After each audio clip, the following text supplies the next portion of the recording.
Kizuizi cha kijeshi cha majini cha Marekani dhidi ya Iran kimeanza rasmi kutekelezwa baada ya muda wa mwisho uliowekwa na Donald Trump kupita, hatua inayoongeza mvutano mkubwa katika eneo hilo.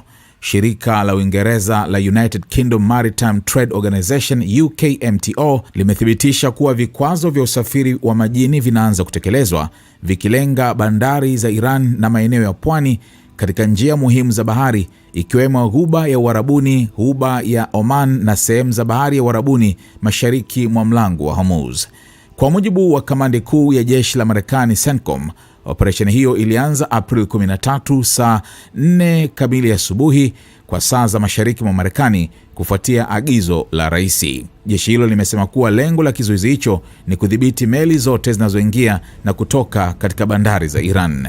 Kizuizi hiki kitatekelezwa bila upendeleo dhidi ya meli za mataifa yote zinazoingia au kutoka katika bandari na maeneo ya pwani ya Iran, ilisema CENTCOM, ikisisitiza kuwa hatua hiyo inahusu meli zote bila ubaguzi.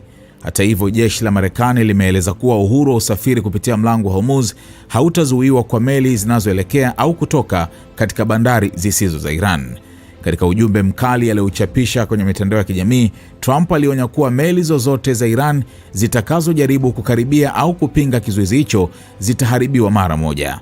Alidai kuwa uwezo wa jeshi la majini la Iran umeathiriwa kwa kiasi kikubwa, ingawa alibainisha kuwa baadhi ya boti za mashambulizi ya haraka hazikulengwa kwa kuwa hazikuonekana kuwa tishio la haraka. Onyo: ikiwa meli yoyote itakaribia kizuizi chetu, itaangamizwa mara moja, aliandika Trump, akiongeza kuwa Marekani itatumia mbinu zile zile kali zinazotumika dhidi ya wasafirishaji wa dawa za kulevya baharini. Hatua hii inaashiria ongezeko kubwa la mvutano kati ya Washington na Tehran na imeibua hofu kuhusu athari zake kwa usafirishaji wa kimataifa na usalama wa kikanda.